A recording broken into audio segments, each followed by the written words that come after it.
fácil manejo, se requiere, como se está haciendo, de mucha perseverancia, de seguimiento.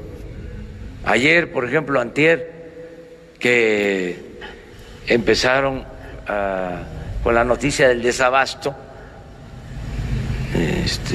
sobre todo en la prensa fifí,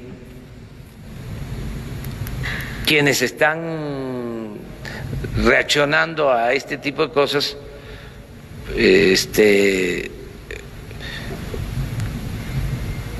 pues plantearon de que había que dar respuesta, y fue muy bueno un boletín de Pemex aclarando, ¿no?, de que se estaba actuando, y yo estoy informado permanentemente, y se está trabajando pues en todos los frentes. ¿Qué significa? Bueno, que todo el equipo está en esto, de día y de noche, todos están trabajando, ¿no? Entonces, ahí vamos, poco a poco, ¿sí? Ojalá y los medios, repito, nos ayuden a informarle a la gente de que no es un asunto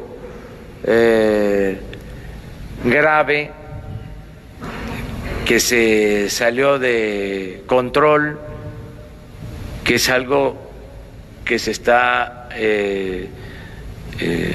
presentando en algunos lugares por los reacomodos en la distribución del combustible, y que vamos a resolverlo lo más pronto posible.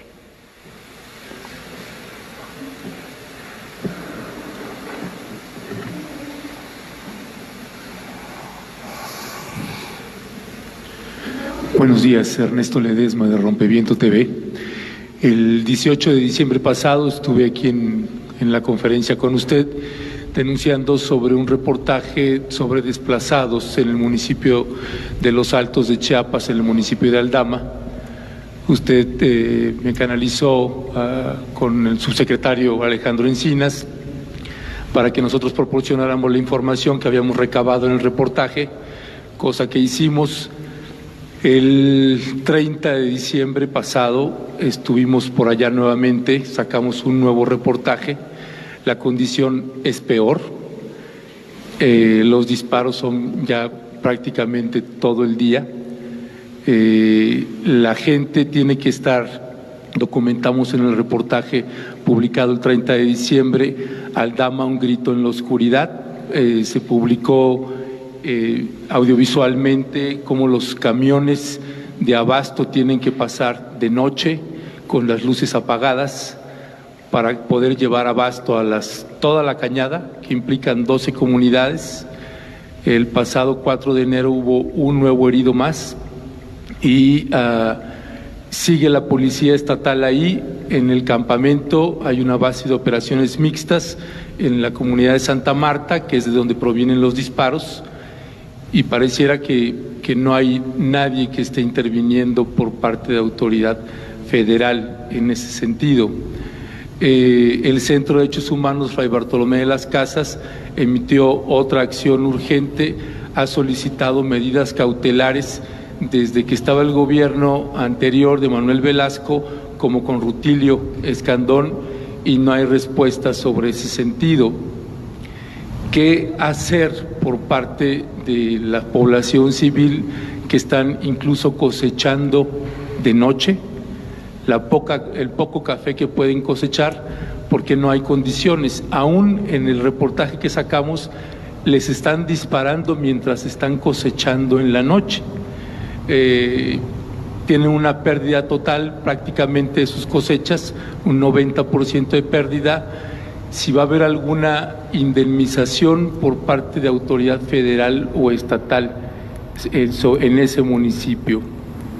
Punto 2, los desplazados de Chalchihuitán, que estamos hablando de 1,238 personas.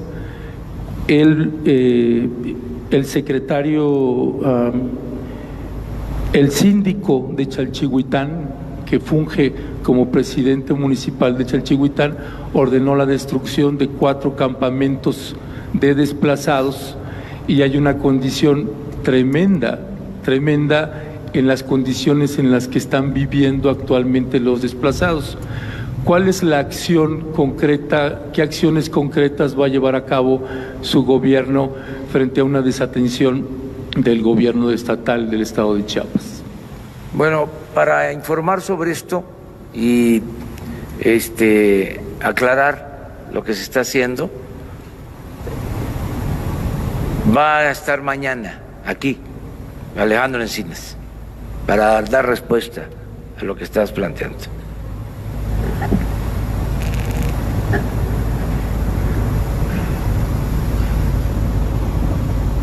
Gracias, presidente. Buen día. Ricardo Ortiz, del Heraldo de México.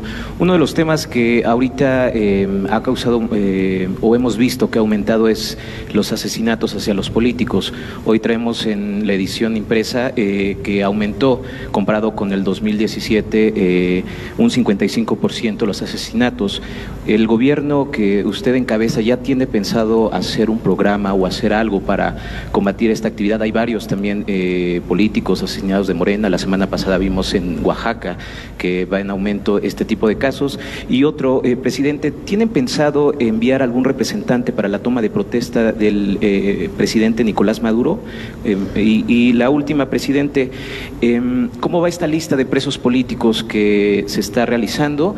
Y me interesa mucho saber si en esta lista ya se puso al exgobernador Guillermo Padres. Él, a través de una carta, pidió a su gobierno su ayuda porque él asegura que es un preso político de la administración pasada. ¿Usted qué le respondería? Gracias, presidente. Bueno, para no olvidar las preguntas, que son 3, empiezo por la última. Hay una mesa que en la Secretaría de Gobernación que atiende la licenciada Olga Sánchez Cordero. Ahí se están revisando todos los casos para cumplir con el compromiso de liberar a presos políticos, a presos que están injustamente en las cárceles. Ya han salido un número importante de presos y van a seguir saliendo, pero se están revisando todos los casos. Entonces, seguramente la licenciada Olga Sánchez Cordero va a informar sobre este caso en particular y sobre todo lo que se ha venido haciendo para liberar a los presos políticos. O sea, solicitan, reciben peticiones de todos. A nadie se le niega la posibilidad de revisar su caso. Todos. Les puedo comentar que hace 2 o 3 días, cuando iba a Reynosa precisamente, 2 hermanas del exgobernador Hernández, que está preso, me entregaron también una carta solicitándome lo mismo. O sea, y así en varios casos. Y nosotros no estamos rechazando a nadie y se está haciendo una revisión, actuando con mucha responsabilidad y buscando que se haga justicia, que en efecto se trate de consignas políticas para mantener en la cárcel a personas, muchos que les han dilatado demasiado su sentencia, que no les resuelven, aún cuando no hay elementos desde el punto de vista jurídico. O sea, ya se acaba la persecución por consigna, como lo hacían antes. Eso se termina. O sea, es apego estricto a la legalidad y eso es lo que estamos haciendo. Acerca de los homicidios, estamos todos los días, no es que vamos a hacer, es lo que estamos haciendo ya. Todos los días estamos atendiendo el problema de la inseguridad y de la violencia. Y hay una tercera pregunta. Esto produjo inquietud, cuestionamientos, porque los diplomáticos mexicanos no firmaron una carta de condena al presidente Maduro. ¿Por qué no se firmó? Como dicen los abogados,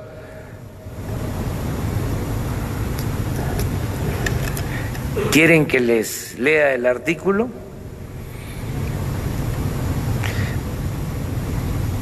A lo mejor firmaron una carta de condena al presidente, no se firmó, como dicen los abogados.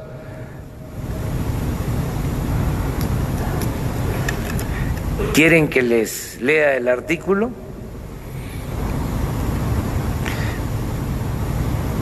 A lo mejor estaría bien. ¿Quién tiene una constitución por ahí? El 89 de la Constitución, fracción 10ª. A ver, ahí ustedes ayúdenme. Está entre mis facultades como presidente de la República. ¿Qué dice el 89? Es la 10ª, creo, si no recuerdo mal. Tratados internacionales, así como terminar. Es como facultad del presidente. Sí. Las facultades y obligaciones del presidente son las siguientes. A ver, yo te voy a repetir para que no se escuche. A ver, tú me vas. Las facultades, entre las facultades. Dirigir la política exterior. Sí.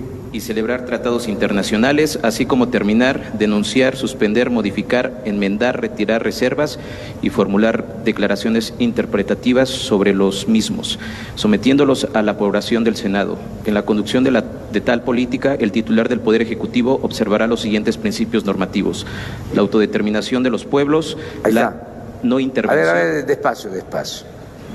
Repite. En la conducción de tal política... En la conducción de tal política, se refiere a la política exterior. El titular del Poder Ejecutivo observará los siguientes principios normativos: la autodeterminación de los pueblos. La autodeterminación de los pueblos. La no intervención. La no intervención. La solución pacífica de controversias. La solución pacífica de las controversias. La proscripción de la amenaza o el uso de la fuerza en las relaciones internacionales. Así. Es un principio constitucional. La no intervención y la autodeterminación de los pueblos. A veces se olvida, porque hubo un tiempo en que no se cumplía con esa política. Entonces, ¿qué estamos haciendo? Apegándonos a lo que establece nuestra Constitución. Pero además, es un principio no solo constitucional, político. En el célebre discurso del presidente Juárez, cuando regresa victorioso, porque se recupera, se restaura la República, se hace mención a la frase,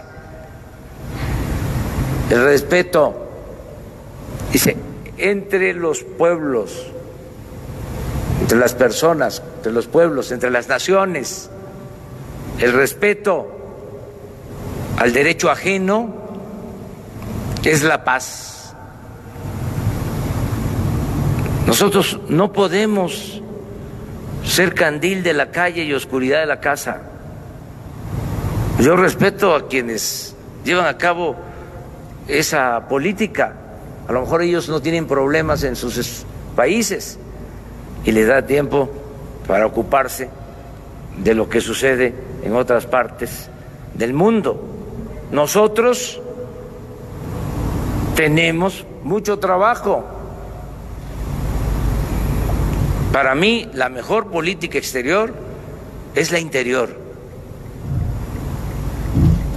Si nosotros acabamos con la corrupción en México, si hay trabajo, progreso, bienestar en México, vamos a ser respetados en todo el mundo. Pero mis facultades como presidente, no solo para este caso de Venezuela, nosotros fuimos respetuosos en la campaña cuando desde el gobierno se tomó partido, ¿sí?, en las elecciones de Estados Unidos. Nosotros apostamos a la no intervención. Recientemente hay diferencias en Estados Unidos, hay confrontación política, que es lo más normal en las democracias, y no opinamos de eso porque no nos corresponde. No podemos estarnos inmiscuyendo, metiéndonos en la vida interna de otro país, porque nosotros no queremos que nadie, ningún gobierno extranjero, intervenga en los asuntos que solo corresponden a los mexicanos. Es un principio de política exterior establecido en la Constitución. Que si se va a enviar representantes a Venezuela, eso lo va a resolver la Secretaría de Relaciones Exteriores. Pero estoy muy contento porque volvemos a la tradición de política exterior que siempre nos dio un lugar especial en el mundo. Nosotros actuamos durante mucho tiempo a partir de principios y eso destacó a México. Una de las cosas más reconocidas en el mundo era la política exterior de nuestro país. Entonces, eso se está recobrando y los diplomáticos de la Secretaría de Relaciones Exteriores saben hacer este trabajo y cuentan con mi apoyo, cuentan con mi respaldo, para que también no se piense que fue un servidor público despistado o tuvo que ver con una postura personal de Marcelo Ebrard. Él está aplicando una política exterior que se define en nuestra Constitución.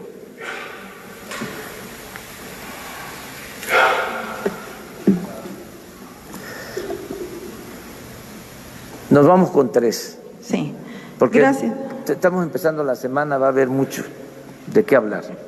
Gracias, señor presidente. Nancy Rodríguez, del sitio Oro Sólido en Redes.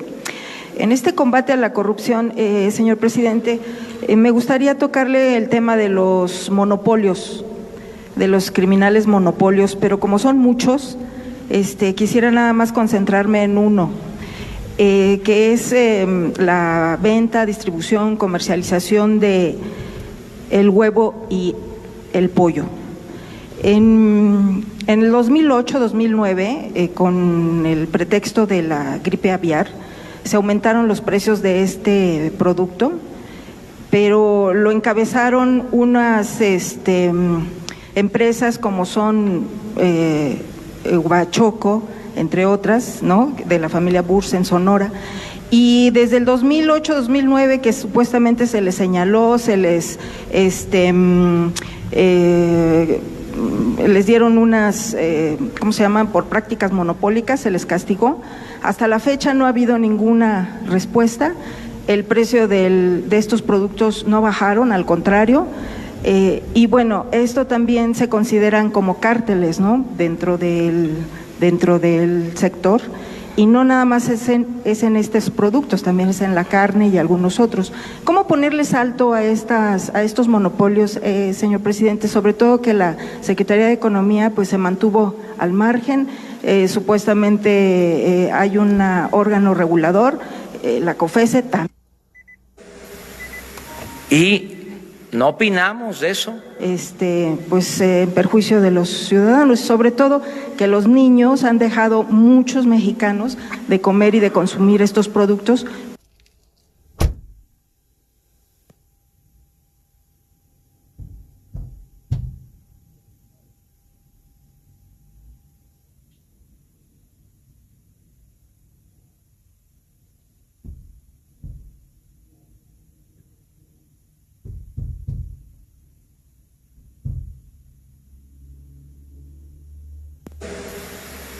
Y no opinamos de eso, debido los monopolios, las prácticas monopólicas, el artículo 28 de la Constitución. Entonces, ver qué está sucediendo, desde mi particular punto de vista, lo mejor es la competencia, el que se vayan creando condiciones para que cada vez se compita más. Esa es la mejor forma, incluso mejor que la regulación. Es un punto de vista. O sea, entre más competencia, mejor. Entre menos monopolios, mejor. Eso es lo que yo propongo, pero le voy a pedir a la Secretaria de Economía que platique contigo y que te dé una información sobre esto, qué se está haciendo, como lo estás planteando.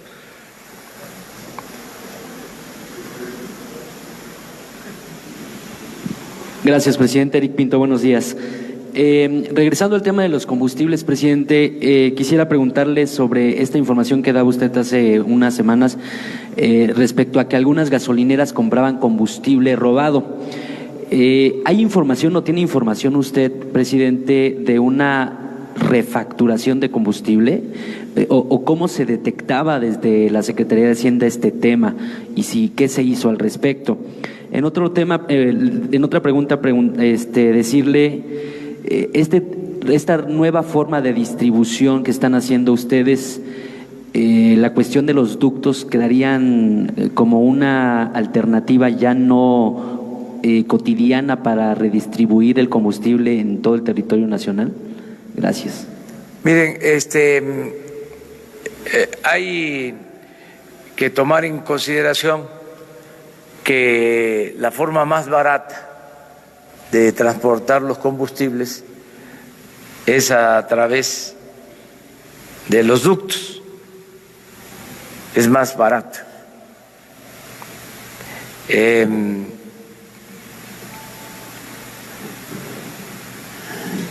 Lo mismo que los buquetanques, el ferrocarril, y como en el cuarto o quinto lugar en costo están las pipas. Información general. Por eso no se puede descartar la utilización de los ductos. Esta es una situación compita más, resolvemos el problema del robo de combustible. Entonces es no apostar solo a una forma de distribución, porque esa ya estaba bien penetrada. Entonces se está moviendo, es un reacomodo para ver qué nos resulta mejor. Es un proceso para normalizar. Eso es lo que puedo comentar. Y acerca de las gasolinerías, hay una investigación abierta en general y pronto se van a tener elementos. No queremos adelantar nada si no hay fundamentos, si no hay pruebas.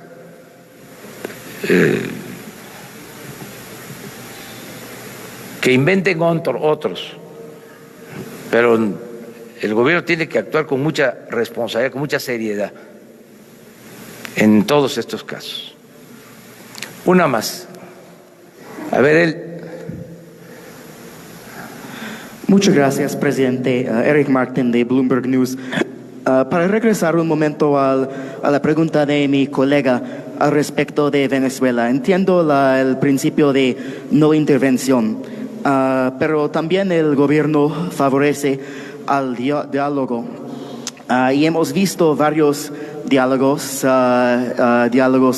mediados a veces por terceros países como México, hasta un diálogo con el Papa y con un Congreso ignorado, que es la situación hoy en día en Venezuela, sin elecciones abiertas, protestas violentas y un éxodo de millones de venezolanos, incluso varios miles a México, llegando a México cada año. ¿A qué punto usted considera que ya no sería suficiente solo exhortar al diálogo? ¿Y qué más estaría dispuesto a proponer México, por un lado? Y por otra parte, presidente, ¿cómo explica usted no opinar sobre la manera en que se está manteniendo Maduro en el poder en México, pero usted ha expresado apoyo para que Jeremy Corbyn sería, por ejemplo, primer ministro en Reino Unido? Se está moviendo. Es un reacomodo. Como comenta el gobierno, en preferencias del poder. Muchas gracias. Bueno, nosotros estamos por el diálogo. Eso, sin duda. Incluso es un principio constitucional en política exterior. La solución pacífica de las controversias. Y a eso se llega con diálogo. En eso participamos. Todo lo que sea diálogo. Lo que no podemos es condenar a un gobierno extranjero, porque es violar el principio de no intervención, de autodeterminación de los pueblos. Un principio constitucional. Pero diálogo sí, en todo lo que podamos dialogar. Aquí me llevaría algún tiempo recordar lo que ha sido la política exterior en los buenos tiempos de México. Sí. De diálogo, de protección de derechos humanos y de no intervención, de no sumarnos a condenas contra países. Estoy hablando en lo general, porque no quiero puntualizar, no quiero precisar. Esto es un asunto que genera mucha polémica, pero debe de entenderse que no es un asunto de simpatías, es un asunto que tiene que ver con nuestra política exterior, con los principios de nuestra política exterior, que siempre han dado resultados, al grado de que, repito, se le reconoce a México por esa política exterior. Hubo un tiempo que se abandonó esa política exterior y que secundamos decisiones tomadas en otras latitudes y por otras causas. Nosotros no vamos a actuar así. Vamos a ser respetuosos de todos los gobiernos y de todos los pueblos del mundo, siempre. Y los conservadores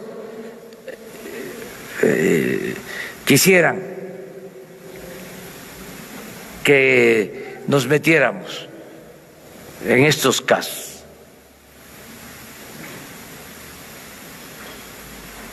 pero se callan cuando se cometen también atropellos de parte de gobiernos afines al conservadurismo. Entonces nosotros preferimos la neutralidad, no meter la solución pacífica a las controversias. Y a eso no es un asunto de simpatía, es un asunto que tiene que ver con principios de nuestra política exterior, que los vamos a defender. Y lo de Corbyn lo dije porque somos amigos y además eso es otro asunto, no tiene que ver con política exterior. O sea, los ingleses, los ciudadanos del Reino Unido van a decidir en su momento quién debe de gobernar. Corbyn para mí es uno de los dirigentes mundiales más importantes, como tengo simpatías por otros. Pero Miguel Ángel Revilla también, que por cierto les adelanto que nos va a visitar el presidente de España el día 30 de enero, va a estar el presidente de España. El presidente Maduro lo conocí el día de la toma de protesta, no lo había visto. Yo creo que lo vio más Fox y Calderón, como dato, nada más. Bueno, muchas gracias.